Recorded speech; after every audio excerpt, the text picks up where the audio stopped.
So there are claims and statements which are completely understandable, which don't have literal and truth components. Or rather, their truth component is embedded within a highly complex, metaphorical, conceptual structure, which in that...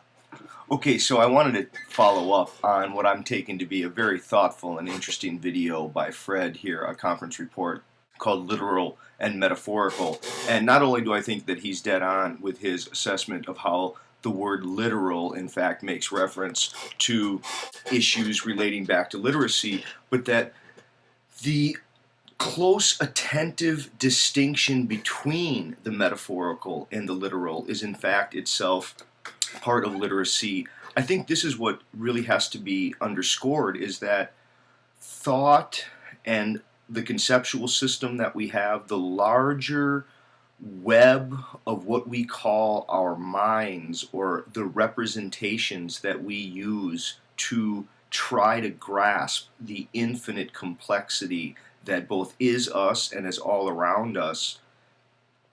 This is why I think we want to say that it's all metaphor at some level. This doesn't mean that we're without resources for warding off misfortune. It doesn't mean that we don't have capacities to navigate better or worse.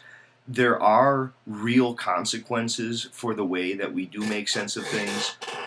But it doesn't mean that we somehow can get out of metaphor, or as if getting out of metaphor will necessarily make it any safer. See, I think that's part of the issue.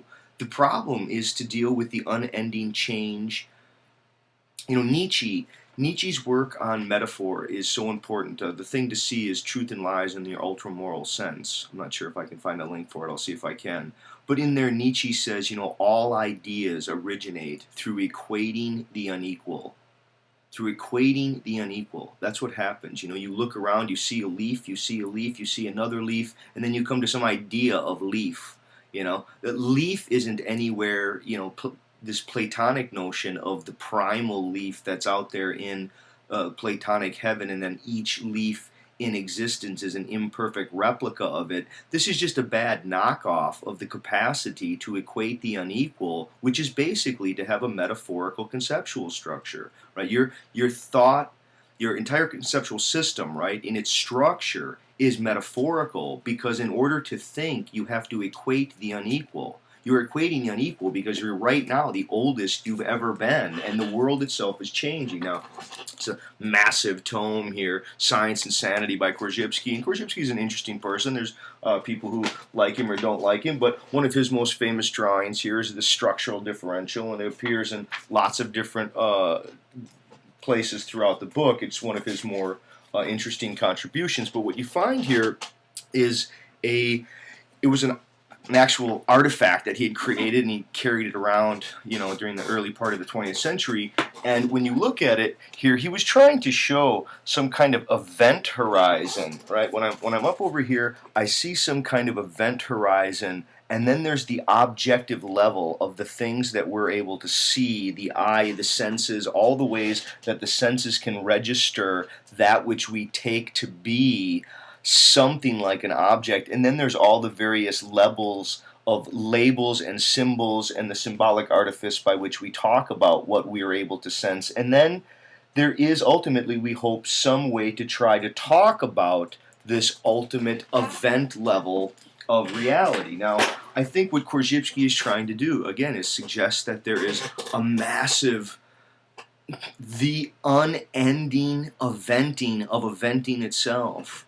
It's this parabola of infinite ongoing eventing, and then there is all of the abstracting processes of the nervous system, whereby some kind of representation of that gets constituted by the organism, and the abstracting processes are multi-layered.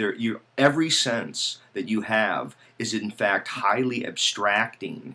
And I've heard this person now, who I think is a dogmatic in my guess, simple-minded scientist who really doesn't understand, and I think the person can go unnamed, but he can know who he is.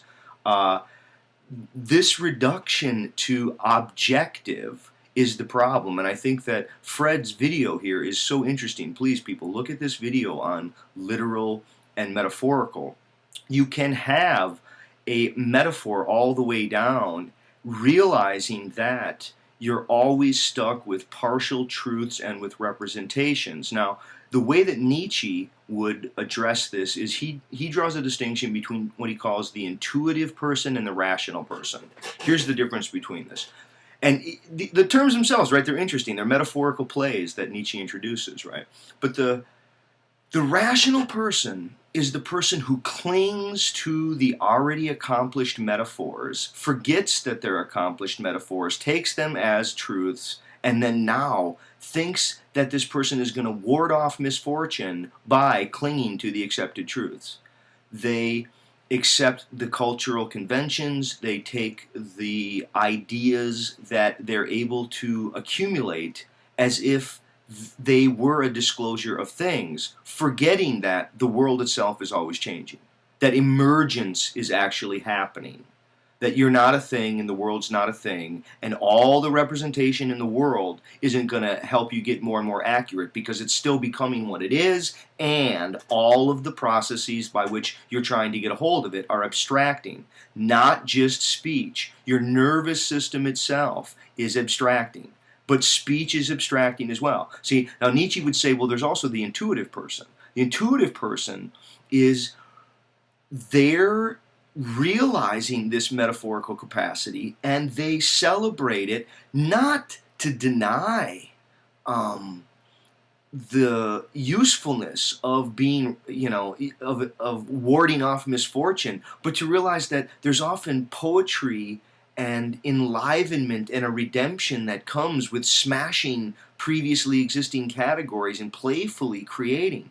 Now, I don't want to say, oh, let's become the intuitive person versus the rational person. I don't think it's an either-or category. I think Nietzsche was throwing this up metaphorically for us to just think about our own conceptual system and to realize how it is a dance between these two tensions. There is one sort of reliance upon already formed metaphors. And when I say an already formed metaphor, I mean a word or a concept. A word or a concept is by necessity an equating of the unequal. Unless you believe in absolute Platonic forms, I think we're stuck with some notion of a concept equates the unequal, because the world is not only unending variety, but it's emerging, it's becoming itself. There's a not yet that's breaking into being, which will preclude any exhaustive final word on the thing. You're not going to have the last word on it.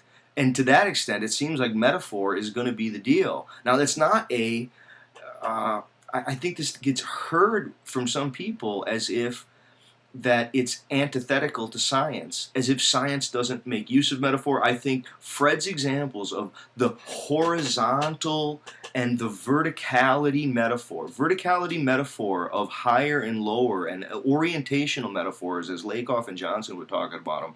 I mean, these are crucial for the way that we experience things. And then these people who want to dogmatically appeal to a science that discloses the world independent of people, well, that's nice, that's fun, but not too many people ever go to the moon. Not too many people ever really have to deal with the world independent of gravity. To your average person, that's not what's concerning them. What's concerning them is their life, making sense of it. It's everyday things. It's hopes and aspirations and dreams and self-discipline and problems of self and community and of racism and bigotry and all of these kinds of things, which isn't the world independent of us, but it is the world that we live in, and it's also the world that we conceive of through metaphor. So I just want to say, hey, thanks, Fred. That was a great video, and I hope more people would get into that video and some of your other videos. You've made some really great stuff here. All right, thanks.